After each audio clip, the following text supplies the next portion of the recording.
So let me just proceed from where Eniola stopped.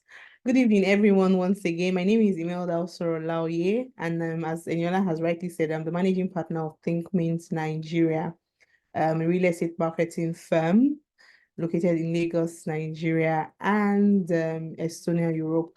So I'll just quickly delve into introducing my the panelists for today's session. We have here Chima, architect Chima Emerueh.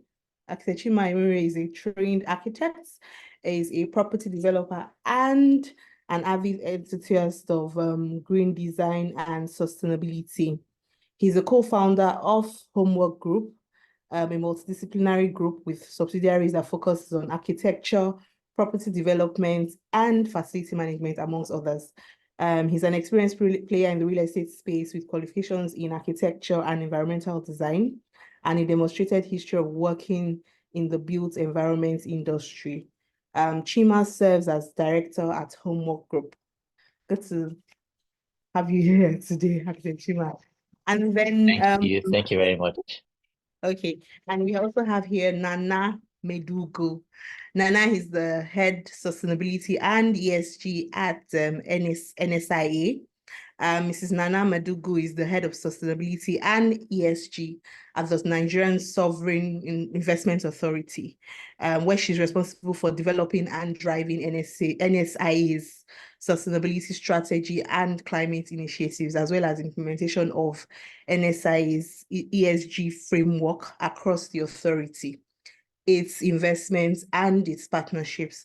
Nana has extensive experience in infrastructure investment, particularly in originating, executing, and managing investments in the agriculture and motorway sector. Our experience spans various areas, including strategy development, program design, and project management for both private and public sector entities. She has been involved in the delivery and implementation of key national initiatives and development of national policies. Nana has an antecedent at KPMG, a professional service firm, where she worked in management consulting. Nana also holds a bachelor's degree in computer systems engineering from the University of Kent and a master's degree in oil and gas management from the University of Dundee. Good to have you here, Nana. Thank you, Imelda. Hello, everyone, and apologies. I think I'm having issues with my video. It's not coming on for some reason. Okay, no problem. And then last but not the least on the panel today is Osarogie, Edo Osagie. Osarogie is a dedicated professional renowned for his unwavering commitment to excellence, with a bachelor's degree in architecture, environment engineering, and a master's in renewable energy and architecture, both earned from the esteemed University of Nottingham. Osarogie brings a wealth of knowledge to the table, having honed his skills in reputable organizations like Mixta Africa and Julius Berger. Osarogie is a seasoned expert in the realm of sustainable building. His track record speaks volumes, showcasing not only his ability to maintain existing systems, but also his talents for elevating them to new heights. Good to have you here, Osarogie. Is he here? Okay, he's here. Okay. If you're speaking, you're muted though.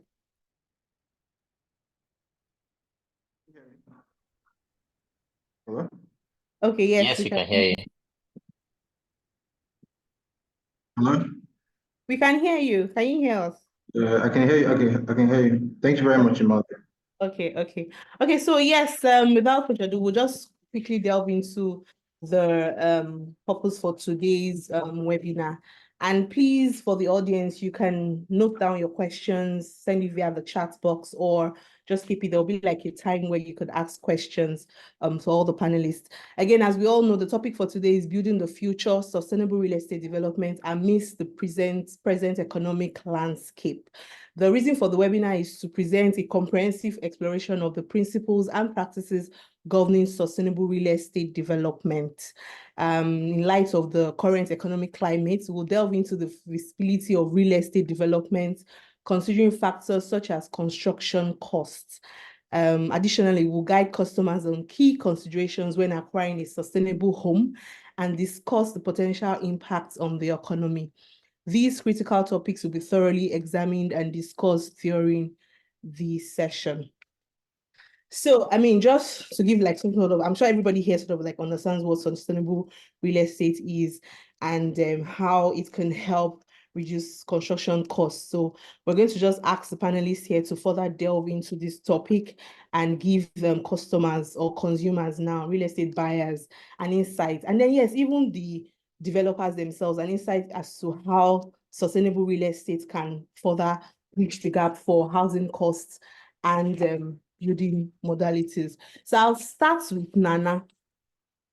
Nana, please, based on your experience, what are the key success factors for a real estate development project to be both sustainable and financially successful in Nigeria? Thank you, Imelda. Good afternoon, everyone. Happy to be here. So I think when thinking of, some of the key factors in, developing sustainable infrastructure and ensuring that this is financially viable, I would speak on a couple of them. I think first off is even from the planning stage, right? When you're planning this project, you want to look at it from you want to look at the entire project life cycle. So your sustainability planning should be a long-term approach, as opposed to just thinking of maybe construction phase. You want to think of the entire project even after construction, the life cycle of that asset that you are developing. So whether it's real estate, whether it's roads or bridges, whatever it is.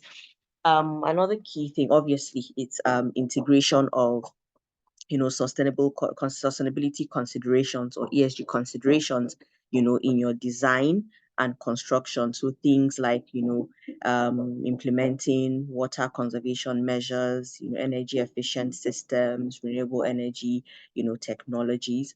You want to adopt green building principles. We have a number of standards when it comes to green buildings. So there are a number of them, global best practice for green building. So you want to adopt, some of those considerations in your design features to minimize environmental impact of, whatever you're developing, whether core infrastructure or real estate.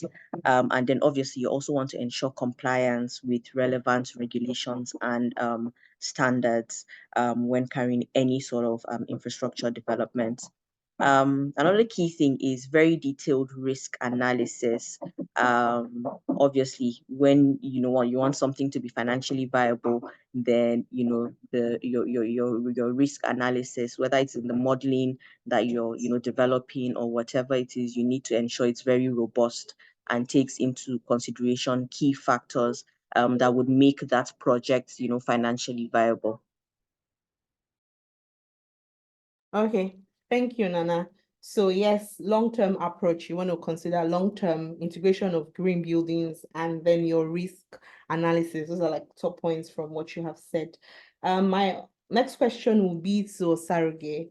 How can sustainable construction practices be integrated into real estate development projects to ensure long-term environmental and economic benefits? I mean, riding off what Nana has said. Thank you, Imelda. And I think my response to that would be, like Nana said, at the planning stage, you need to look at the entire life cycle of the project. I think we recently just got design certification for one of our projects in Mixta called Emerueh Park. And, it was a very long journey. We had to do a lot of research to see like how we sort of get our projects to be recognized. We already sort of do things sustainably. We have like energy efficient lighting or dual flush toilets and all of that. But it's like you consider yourself a professional but you're not recognized. If you're trying to get employed, people want to see like your certification. Then you're recognized. You can't just be a self-claim, sustainable or sustainable expert or have a sustainable project. So what we did some research on, we saw LEED, we saw EDGE, and a bunch of others, but we had seen that in Nigeria, some projects had already been EDGE certified. Going into a bit more research, we saw that EDGE was relatively cheaper, and I would say less, they were more aware of the situation in Nigeria. And the platform was very, very user-friendly. So it would allow people, even if you're not an architect or an engineer, to sort of hold your hand through the project to see, make sure it ticks certain boxes, and then achieve a sort of scoring, has a sort of scoring system that allows you to achieve sustainability. So another thing, during the journey of getting certification for our project, we sort of came across challenges like, on the platform, we tell you do this, do that, but we couldn't really find a lot of these components you integrate into your project in the market. Again, you might have to sort of import things from first world countries. And, with the whole inflation things, like Nana mentioned, the whole issue of, making sure your project, because you want to be sustainable, you're not spending too much money. Our project, we targeted to hit the affordable market. So if we sort of said, okay, we're running up to be sustainable and spend too much money, it would have resulted in a much more expensive, product for, and then obviously that we wouldn't have been able to keep it below the affordable line. So what's happened was that, we gambled a lot around with a lot of strategies, trees, solar panels. We saw like solar panels were very expensive, capital cost wise, but the truth is that over time you sort of recover that money spent. With the situation with diesel in the country and unavailability of NEPA. The problem with that was that for a developer, you might not be the one operating these projects once they're operational. And so it's the tenants or the customers that sort of benefit from having integrate these things. So you might end up spending again too much. And then how do you recover this cost? If you integrate it into the cost of the property, you might, lose the whole entire affordability threshold. So what we did, we did a balance of everything. We were fortunate to come across a company called Daystar, and what they allowed us to do was sort of, we didn't have to acquire the system outright. A situation where it would be a pay-as-you-go situation. So during this journey, we found a lot of companies, organizations that sort of help real estate developers achieve these things without, looking for capital costs that will be required to sort of achieve sustainability. In terms of execution, one very major thing I also noticed was that if you go to most construction sites, the most waste you get from the site is wood from formwork, and typically they're only used for one project. Now, as a developer, we Mixta ourselves, we're not a construction company, so we would sort of award contracts to contractors, and then obviously there's a bill of quantities and all what. A percentage of that contract goes to formwork. Some situations, I don't know how it is for other developers, but every floor you're doing, you might need to pay for new formwork. Now, there are situations in the market where it's reusable formwork. I work for Juliusberg. I never saw them use formwork over and throw formwork away. They had something I use across all projects. And if you go into BOQs, you see that you can always, maybe like over 10 projects, spend this money, buy formwork that can be reused for 10, 20, or 100 projects. And then there's a cost savings to it, which can also translate to maybe your 10 projects now can be a cheaper product because you didn't spend as much to develop it. So I'd say, I don't want to speak too much of what, based on what Nana had said, but again, the design stage, EDGE helped us to sort of pinpoint certain strategies that we should adopt, check against the market, are these things expensive? And then also this whole formwork situation, we saw that moving forward, we need to sort of reduce waste on site by adopting reusable formwork. And I think the major benefit is that, there's a lot of things going around regarding green funding. If you position yourself or your projects in such a manner that, people recognize it as, and again, the edge helps to sort of market projects. You can get potential investors that are willing to, tone down the interest rates on loans and stretch payback period just because your project is sustainable. So I think those are some of the benefits and challenges that we sort of encountered while we were trying to set up our pilot green project. Thank you. All right, thank you, Osarogie, for the very practical insights. Architect Chima, I'd just like to ask you this. Given the economic challenges in Nigeria, what strategies can real estate developers employ to navigate uncertainties and ensure the viability of their projects, right? Okay, so stemming from what Osarogie has said and how they've worked around their project at Mixta, using sustainable development, what economic challenges in Nigeria and the strategies can real estate developers employ to navigate these uncertainties and ensure that these projects are viable?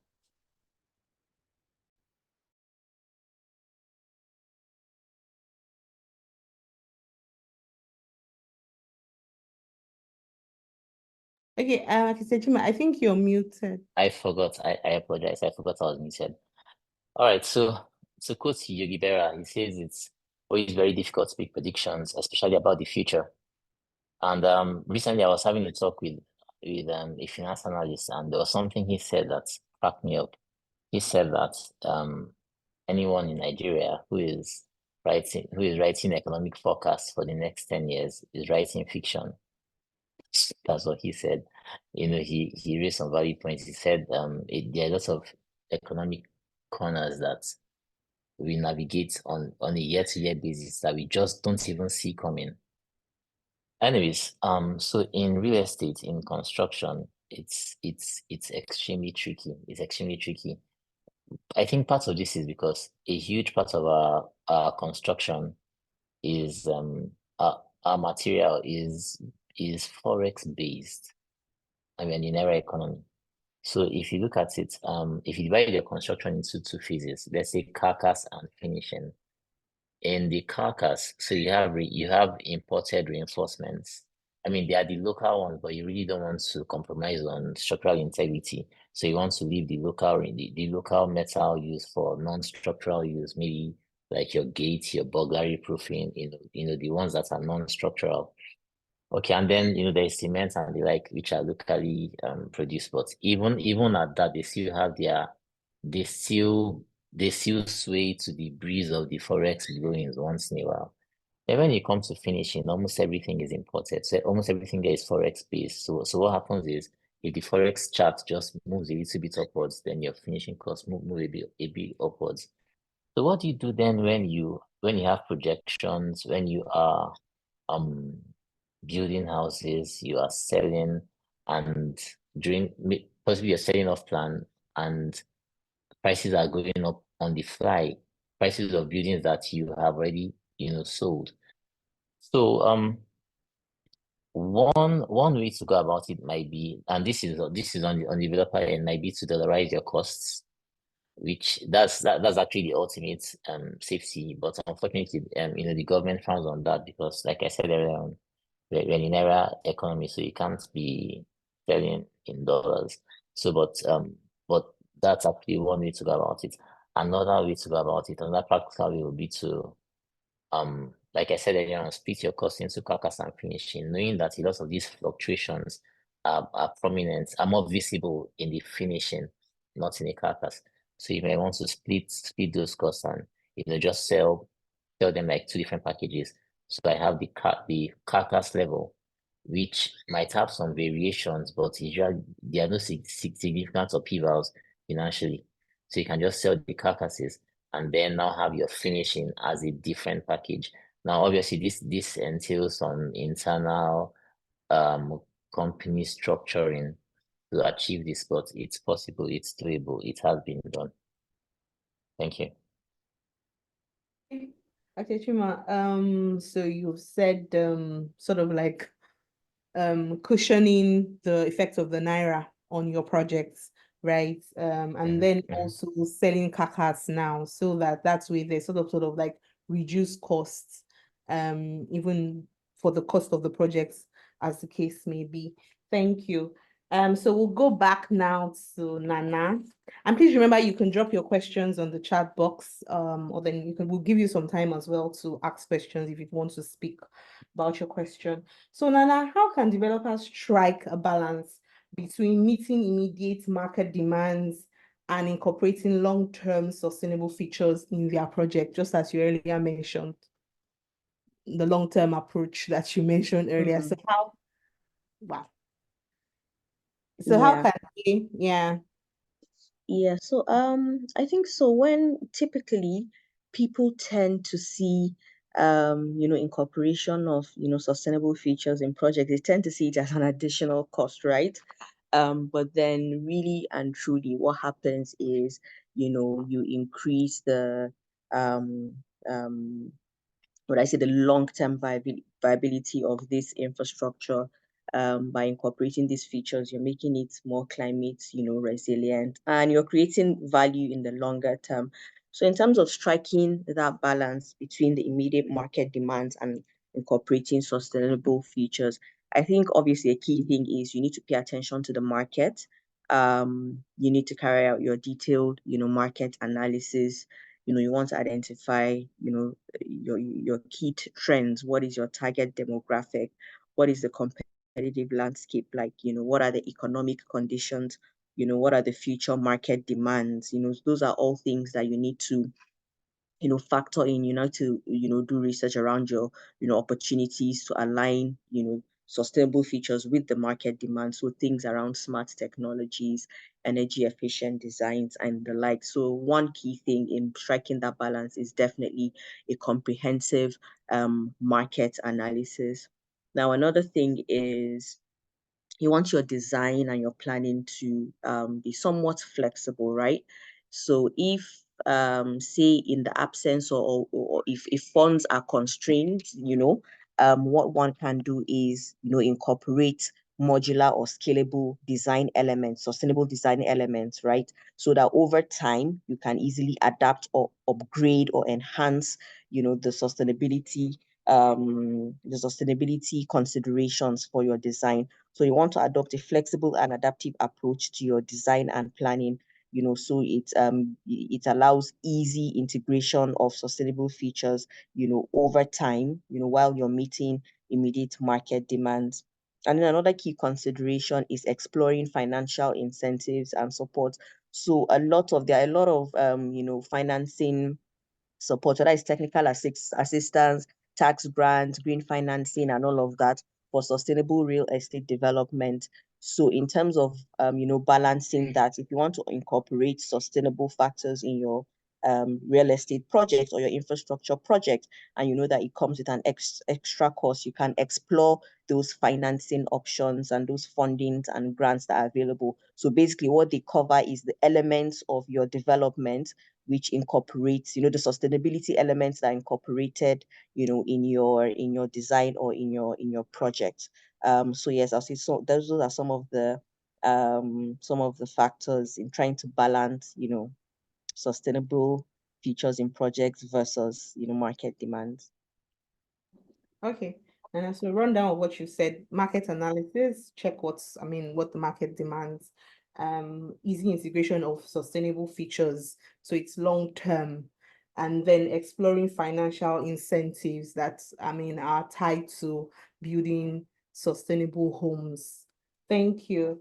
And so, Osarogie, just a quick one. In the current economic landscape, what are some cost-effective sustainable technologies or materials that developers can incorporate into their projects without compromising quality? I know you spoke about a bit, but can you elaborate on this more?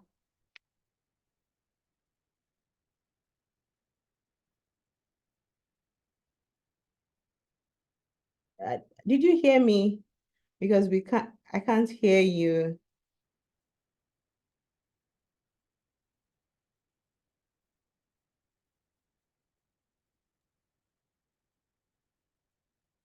Still not able to hear.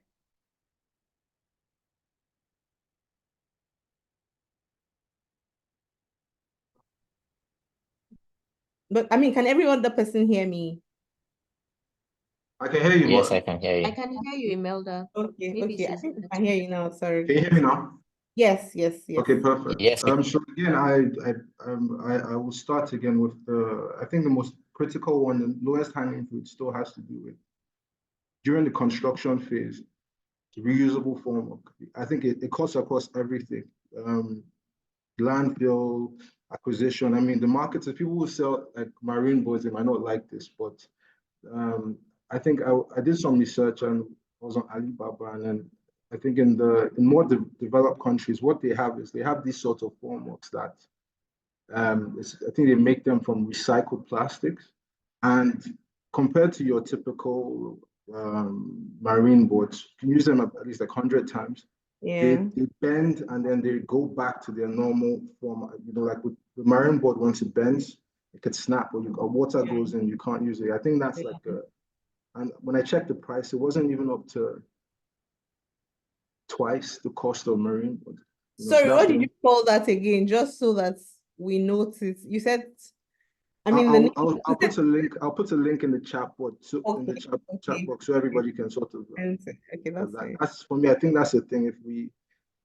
If that was adopted across all boards, we just have cleaner sites and less waste contributed from the construction and real estate activities. Another low hanging fruit, I'll say, like energy efficient lighting. This is available in the markets. It's been, I mean, the market is already drawing closer to that, and it's cheap. Again, that could be implemented at the design stage. What we have in Mixta is at our design stage, based on our experience from Edge, we've been able to extract certain strategies, low-hanging fruits again, and we've used that to develop a checklist. So any of our projects, even if we're not going for a certification at the time, we might want to pursue certification in the future. But we just have to make sure we've sort of ticked the basic boxes and get our consultants to ensure that, those are followed. Another thing, which obviously is not commonly practiced, but I think we need to gravitate towards that. Typically with our blocks, we use typical 6-inch blocks, hollow blocks. And if you look at the basic concept of hollow blocks themselves, you have the volume, but it has voids in it.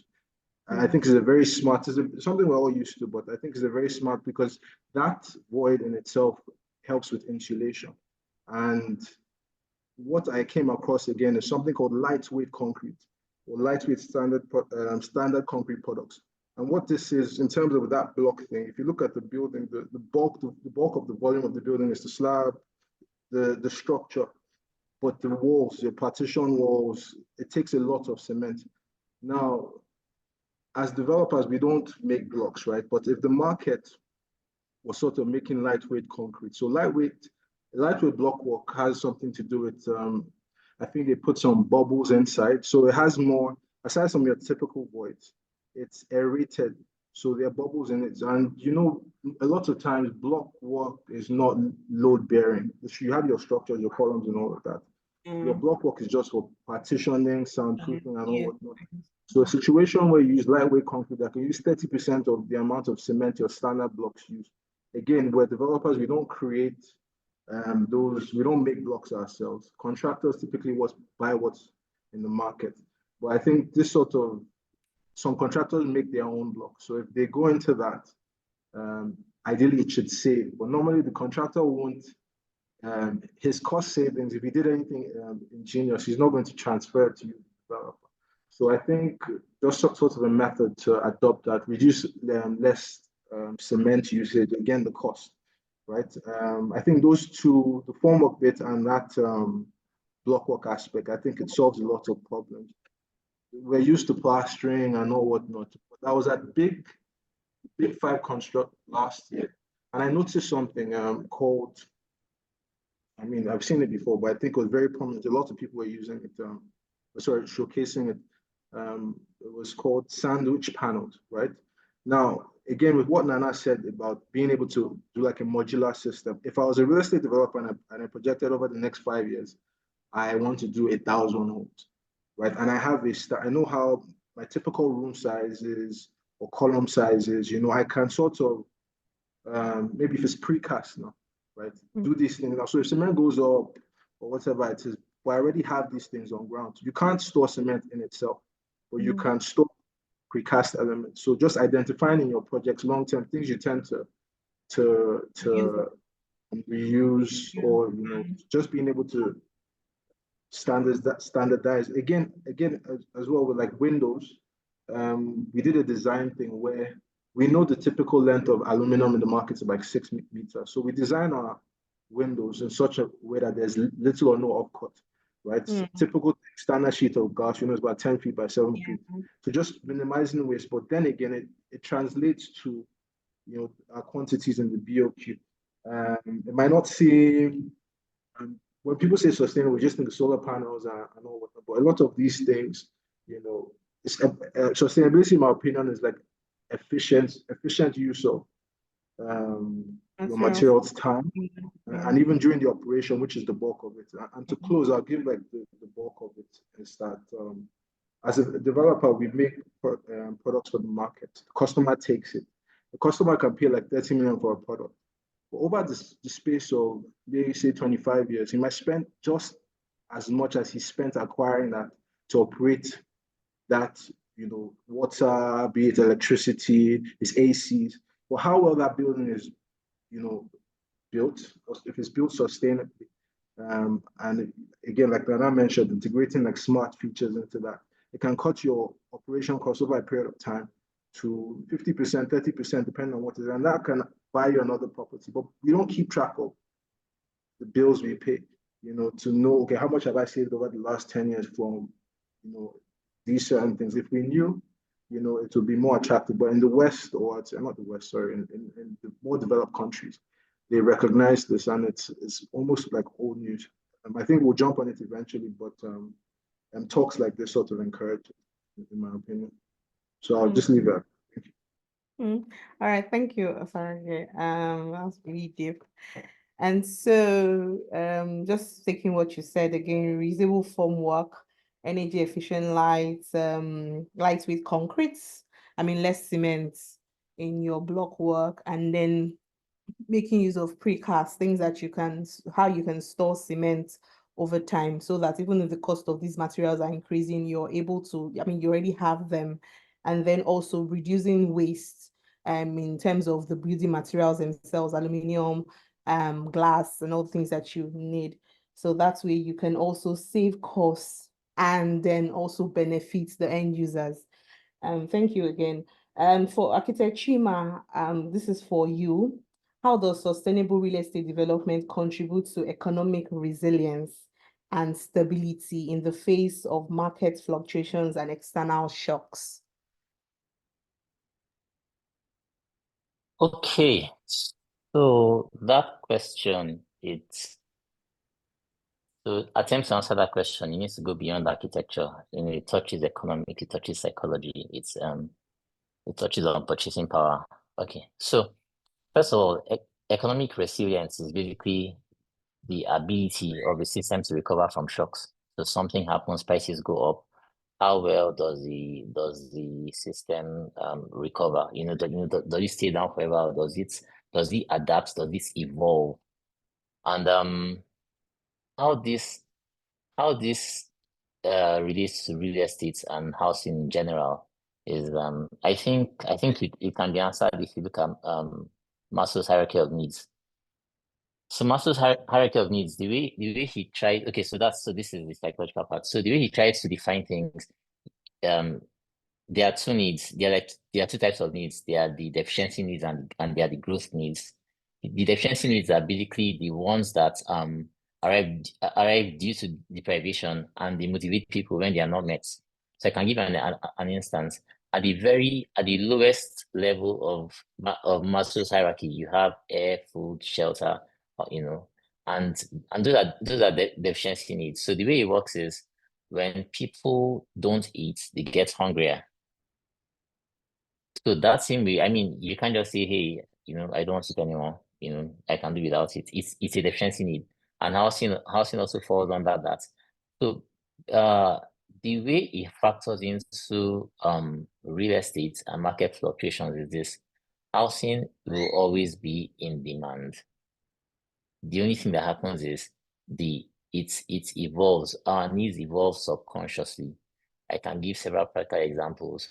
But let's assume that we had an economic boom and someone maybe had 4 kids, 2 boys, 2 girls, and he wants to buy a house, and in his mind he's thinking, okay, so I have 4 kids, so I want a house that has at least um for the children 4 rooms, each child have their own rooms, and this is because subconsciously he can afford it. Now when there's an economic downturn, that man will still buy a house. The only difference is he now starts thinking to himself, well, I have 2 boys and I have 2 girls, so I can just have a boys room, a girls room. So there are always these little adaptations that they make. I can give practical examples even in my own company. There was something that we noticed. It was just after the lockdown, when globally we're trying to recover from the COVID aftershocks. So at the time we had 2 beds, 3 beds, 4 beds, housing for sale. And we saw that just during the lockdown, after the lockdown, there was an unprecedented interest in our 2 beds. And we wondered why. People were still buying the 4 and 5 beds, the luxuries. But it seemed like a lot of people were thinking more towards property investment income, just to safeguard against any possible shock. So basically, what happened was that the money didn't leave real estate. It just left one sector, one part of real estate, that's the luxury sector, to the other, which was basically the investment sector. So basically, how it factors in, how we tied everything together is people will always adapt subconsciously or consciously to economic realities. And real estate will always be a constant. No matter how much recessions that we have, the amount of homeless people under the bridge will not increase.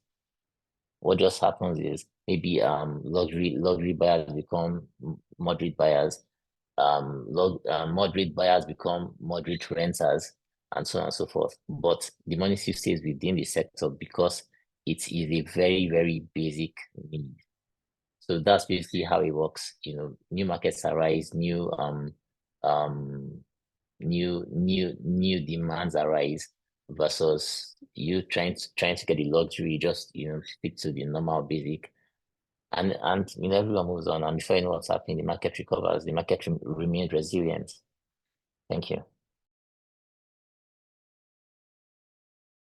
Thank you, Chima. So basically, when we implement these methods and materials, technologies that were mentioned here, what that means is that we begin to have more affordable homes. And yes, despite the harsh economic situation, people can now still afford to buy properties, habits using more sustainable methods in building them. And I think that's what we've gotten from from that particular question. Now back to you, Nana. This is the last question for you. Can you share examples of innovative sustainable real estate projects in Nigeria or globally that have achieved notable success? And what lessons can be drawn from them for future developments? Based on your role at the NSIA.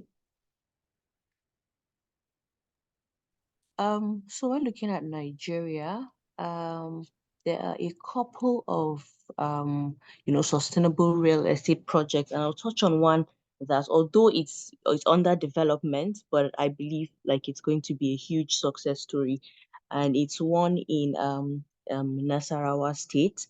So a portfolio company of ours, InfraCredit, which supports in providing guarantees and supporting infrastructure project developers to raise financing in the local debt market. So they had helped in securing some financing for this project.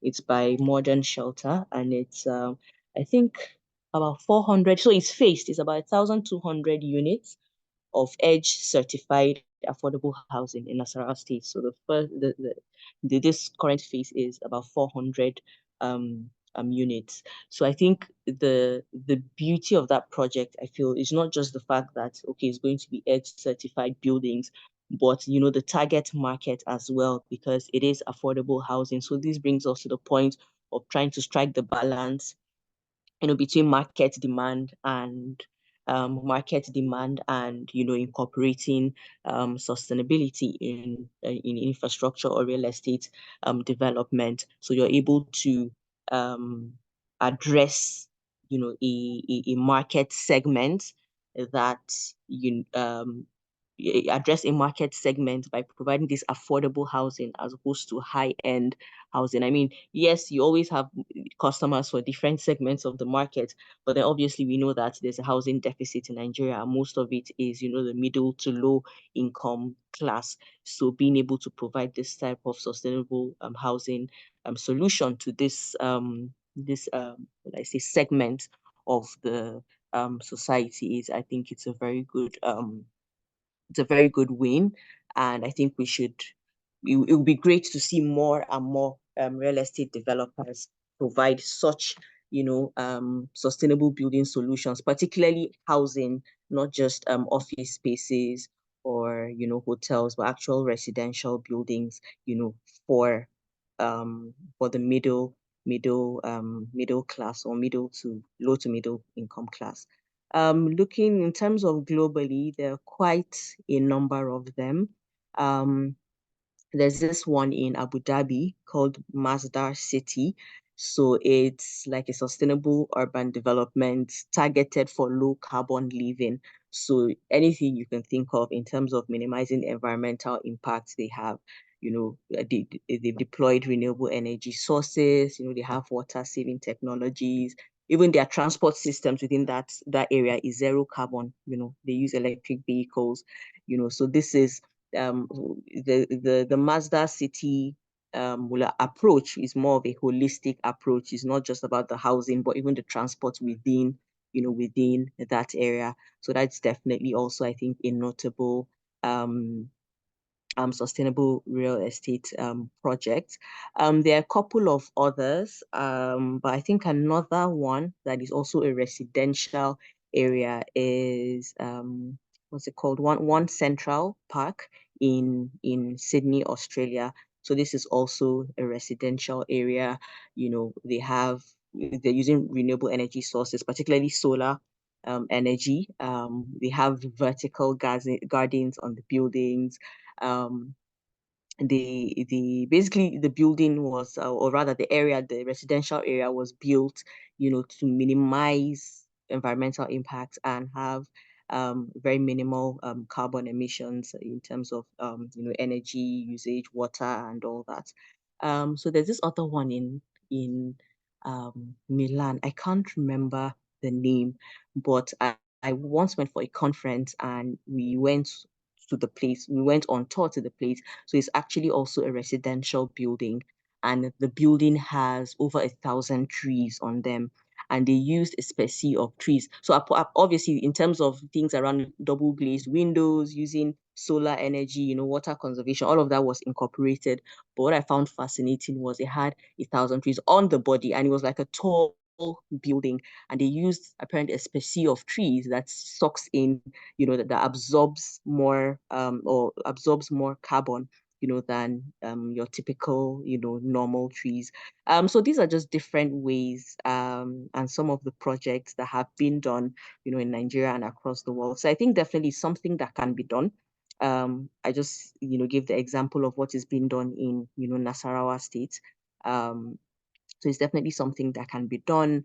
I think in terms of impact, it would be good while doing the high-rise buildings and, you know, buildings in the highbrow areas. It would also be good to have such, you know, sustainable residential buildings, you know, for the low to middle class as well, so that in bridging the housing deficit in Nigeria, we're able to, you know, are able to bridge the housing deficit by providing sustainable housing solutions, not just, you know, your traditional housing solutions. Thank you, Nana. I mean, one point I've picked from that is that aside from, I mean, technologies and the materials, we could also look at the environment while building. And this is for developers. You need to, I mean, there's a need for us to incorporate or for them to incorporate greenery lots because that's something that we can do without so much. So yes, I think that's one thing that I really picked from that. And then now to Osarogie, we don't have time anymore. So sorry, this is your last question, please. What role do, I mean, Nana spoke about infra credit, so that's like private sector sort of like funding.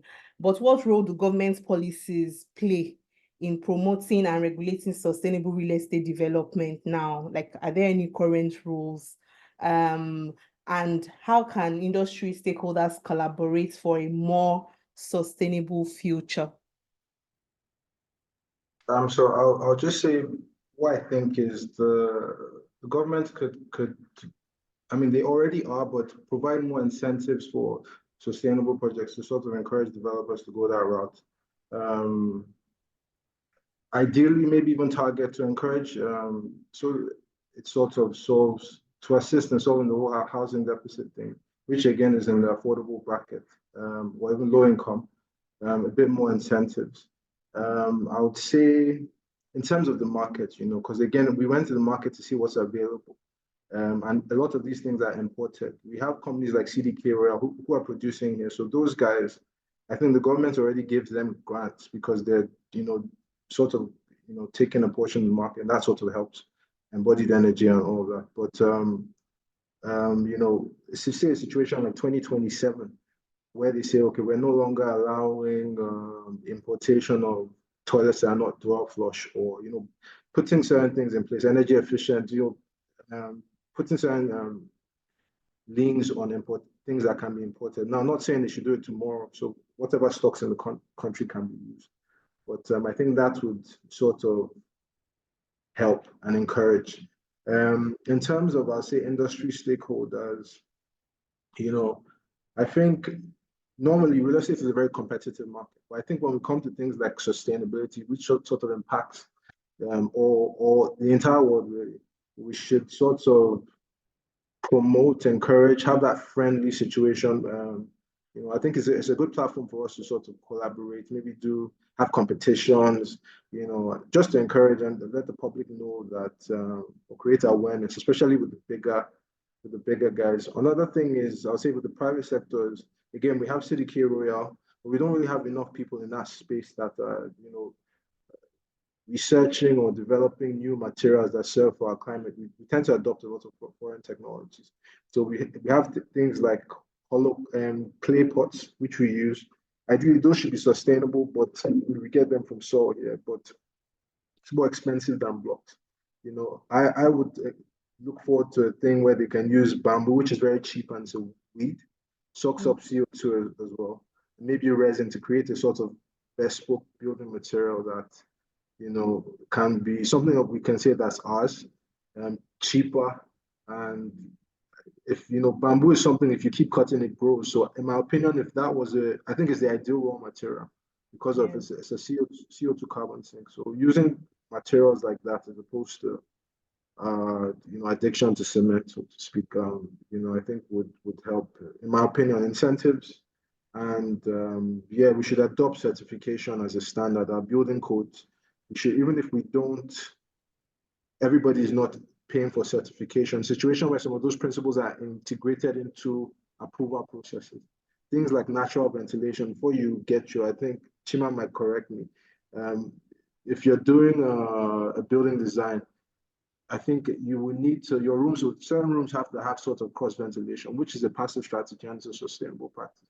So certain low-hanging fruits like that could be integrated and made as part of regulation to sort of, to get people to adopt these strategies. So that's my opinion. Thank you. Okay, recap: incentives for developers that are promoting sustainable real estate development, certification, even as developers now internally, you want to ensure that all your projects are some sort of building codes and are certifiable. And then you also government policies that allow for more home-based materials and the lean, sort of like usage of home-based raw materials and less of imported materials during building construction, and then more players in the building material sector. So more people working like the CDK guys and the Royal Ceramic guys. Thank you, Osarogie, for that. And then Architect Chima, this one is for you. I see a couple of questions. We'll take them. We have a raised hand. We'll have like about 10 minutes for that. Are there specific financial incentives, just to further what Osarogie has said, further buttress on that? Are there specific financial incentives or investment models that can encourage both developers and investors to prioritize sustainable real estate projects in the current economic climate? You know of anyone? Can you share with us? You are muted. I'm sorry again. Okay, all right. So yes, there are some there are funds that are targeted at sustainable development. I remember when the last time I met Nana, so where she works, she has the sustainability arm of it, and they basically do something similar to that. From this conversation, so I also learned from Mr.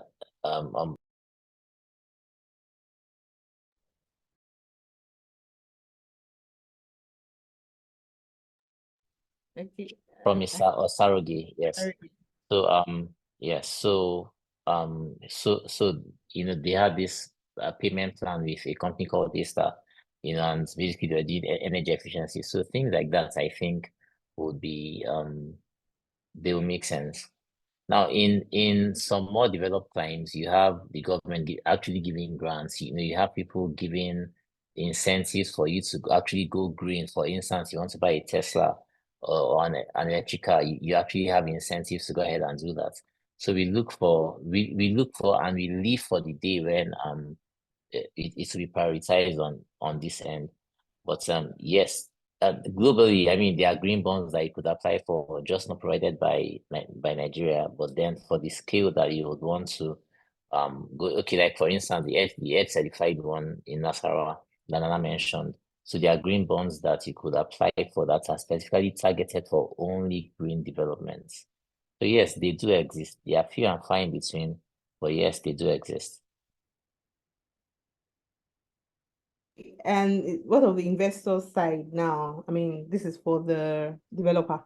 The investors, are there incentives to encourage them? Do you think? So some of these questions, the fabric that makes up this, it is interwoven with a lot of things. So for instance, so now we're talking investments, we are talking funding. The typical banking system in Nigeria is thinking very short term. Meanwhile, as Nana pointed out, and as Osarogie pointed out too, you recover your costs in the long term when you're doing sustainability. So if you go to a bank and say, hey, I want you to give me a loan for the next 20 years, I doubt if you get much of a reception, because they are thinking 4 years, payment plan 4 years for, except you're thinking of the mortgage, the NMRC backed one, and to get that is quite difficult. So for the investment part on Nigerian end, it's difficult, just because for sustainability your costs are front loaded and the plan is to recoup over a long term. And most of the finance houses are thinking short term recouping, just because that's how it is. Okay, I would think that investors here probably mean buyers. So the guys who are buying these projects. Oh, yes. okay. So that's a different angle. So there's a renewed interest in development, particularly amongst the younger generation. So the way I look at it this way, okay, so the first fact is this: sustainability most times is front loaded. There are two types of sustainability. There's active and passive. And active is where you're thinking solar panels, wind farms, and the like. But passive is the one that we can do as architects when designing. identifying heat producing elements, doing your aligning your cloud ventilation and having inflow and outflow just such that your building, your airflow is just it's generated just by the building existing, just by you being in the kitchen and cooking, there is circulation. So now amongst this generation, amongst these people who tend to, who resonates more with these things, yes, there is a lot of interest amongst them. The way I fondly think of it is there are two types of people. There are some people that go to a filling station and they fill up their tank because they know that regardless, they will still need to buy fuel.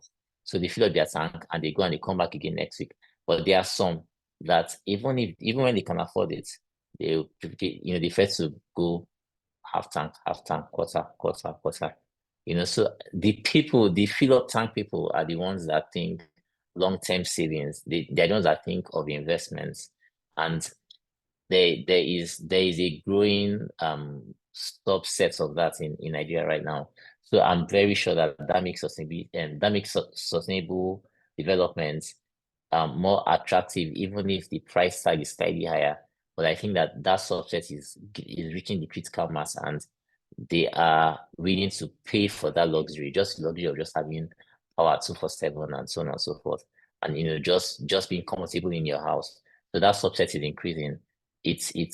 I actually foresee in the next maybe 5 to 10 years, I see that being a big thing. Development wise, I see people actually making these requests. I mean, the investors being the buyers, I see them making these requests just because they are coming into their own. Yeah, so that's my opinion on that. Okay, thank you. Just taking the questions quickly. We have one here that's more like a comment, says that I think that real estate developers need to explore technologies that eliminate some of the drawbacks of our traditional construction methods. Recent technologies offer scalability over time. It reduces time of construction and improves quality, thereby eliminating repeat works. China and India are leading in this regard. I mean, yes, thank you, Livinus Onunaku. Thank you for that feedback. And I mean, that's why we have meetings like this where we can throw more light on this thing. Stanley Osunde says that he's working on a project right now, and the price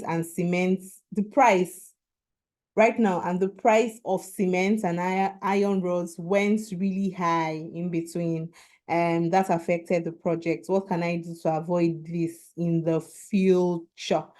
So, Osarogie, do you want to take that question? Yeah, very good question, Stanley. I would say if you produce bio blocks, do things ahead. If you're a contractor, just find ways to, if you know you're going to be getting jobs, find ways to sort of crystallize your costs. Again, like I mentioned during earlier, was research lightweight concrete, lightweight blocks as well. Ideally, it's cement. With the reinforcement, I can't really say too much because if, you're not the one doing the structural design. They say they want steel of a certain, so you have to go with that. But I think with the concrete, you can be a bit more creative thresholds. Also, there are things where you have polystyrene fillers, so you're using less concrete, but without compromising the quality of your slabs, columns, and all whatnot. But again, you have to do this alongside advice from consultants, structural consultants that know the threshold. Don't do it on your own.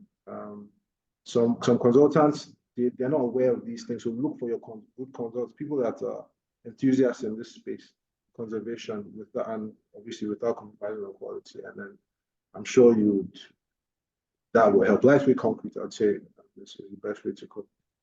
Okay, Nana, do you have anything to add? Hi, Nana. Not sure she's here. Sorry, I was speaking. I didn't realize I was still on mute. So to be honest, I think it's difficult to be able to predict some of these things, right? Mm-hmm. Because I mean, who thought would be the position that we're in today?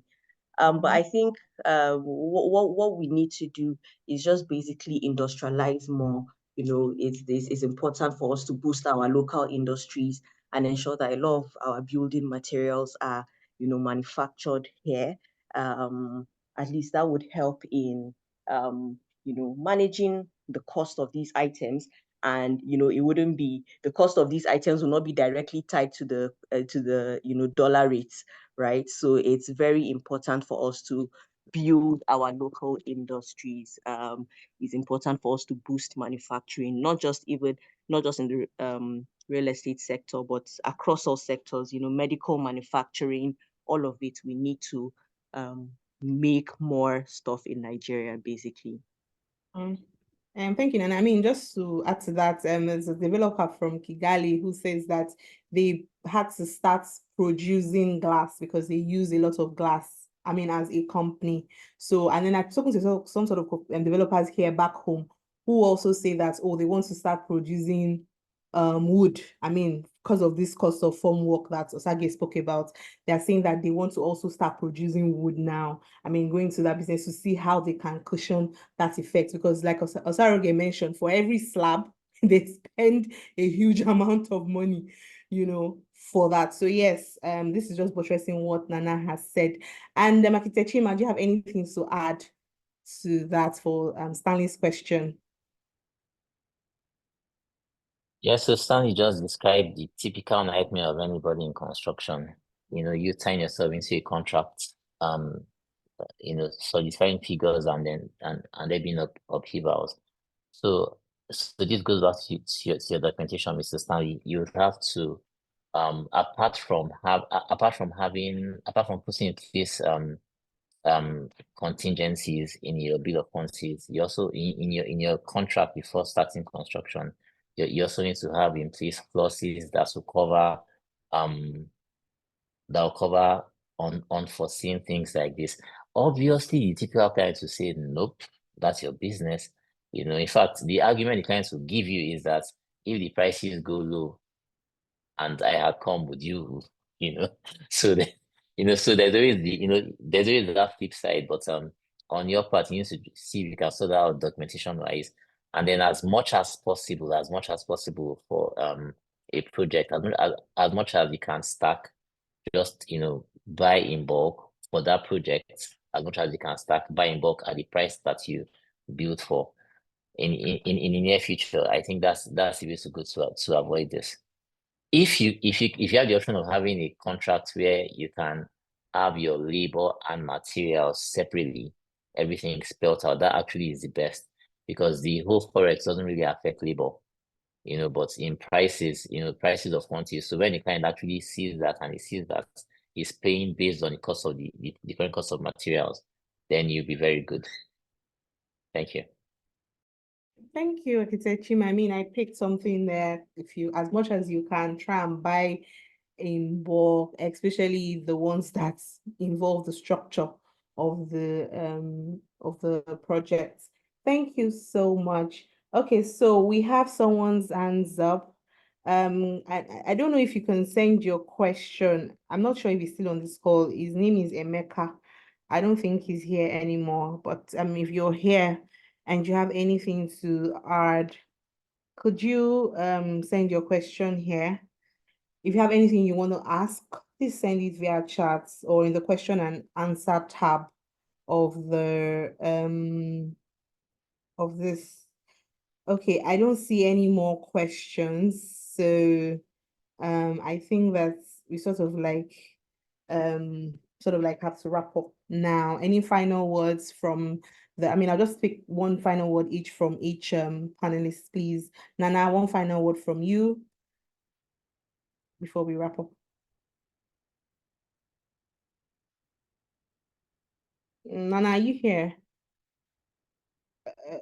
Okay, maybe Osarogie, you can take your final words and then okay, Nana is here. Apologies. I keep forgetting I'm on mute. So I mean, thank you for having me. This has been quite an interesting conversation, and I do hope that within the real estate development space as well as the infrastructure space in general, we move and progress with the world in terms of incorporating sustainable considerations, into how we develop our buildings and our infrastructure, because it's not just about being with the trend, but it also makes our assets more resilient to the effects of climate change, and gives it a longer life cycle, basically. So this has been a good conversation, and I hope we take these from conversations to actual implementations, within the sector. So thank you for having me. All right, thank you, Nana. Osarogie, please. Thank you, everyone. Thank you, Imelda. I would just say, if you're a developer, at the design stage, just consider these things in your architectural design, MEP and structure, and make sure you don't use too much steel in your concrete, just enough to meet quality you desire, and reduce waste on site. I think that formwork thing, it's low-hanging fruit, everybody should be aware of and consider. And then also research some of the things we've discussed in this webinar, particularly lightweight concrete thing. It would, I think, if we all sort of adopt it one way or the other, talk about it, we're able to get these things implemented faster, directly and indirectly. So thank you. Yeah, thank you. And then after Chima, final words from you. Yeah, so it's always a pleasure rubbing minds with like-minded people. It's always a pleasure, talking to intelligent minds. One of my favorite things is they say if I have an apple and you have an apple and we exchange, we both still have one apple each. But if I have an idea and you have an idea and we exchange, we have two ideas each.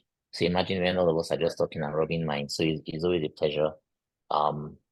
One thing that I would always say over and over, sustainability is a big thing.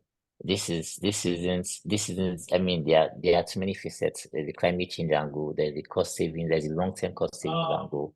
I live this. I mean, even my house, I think I think I'm on my 12th year now. My house runs on solar panels. I cannot tell you the savings. I cannot tell you the convenience of just knowing that no matter what happens, there is always cold water at the very least. So I can tell you the convenience of just not bothering about diesel hikes and fuel and generators and the like. It's such a big thing. So so I'll encourage everyone as much as possible, as much as your capacity will allow you to actively, if you can, but even if you can't, then passively, design wise, just incorporate these elements that will make your house or make your living or make your development itself be more energy friendly and more livable. It increases the feedback, the user feedback to the prospective inhabitants. Thank you. All right, thank you, Chima. So yes, find what works. And in fact, as the littlest of it all, can go just start going green for all the projects that's as a developer. Thank you so much, everyone. I had a good time and I learned a lot. Godwin is saying that he's asking if we can share the recording, and they've sent in their emails. So I'm sure that Eniola would handle that for us. Thank you so much, everyone, once again for staying with us. We have to go now. And then we hope that we have some conversation like this again. Thank you, Mixta, for putting this together. And have a good evening. Bye. Thank you. Thank you, everyone.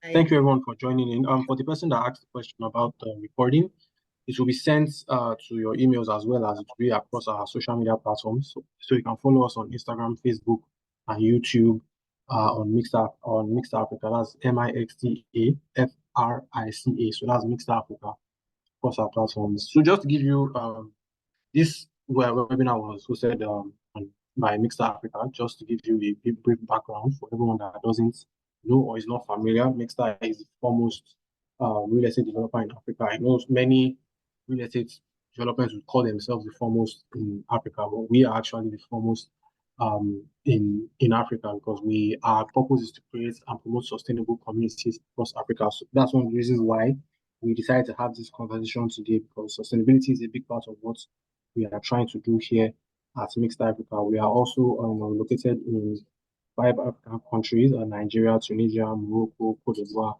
and Senegal as well. We are also building the biggest corridor in Africa in Lagos Newtown. It's the fastest growing corridor, and it caters to every class of citizen in Nigeria. So please, if you want to know more about us, it's go on mixtaafrica.com. That's mixtaafrica.com. Thank you once again for joining, and we'll see you on the next webinar. Okay. All right, guys. Thank you. Yeah, bye.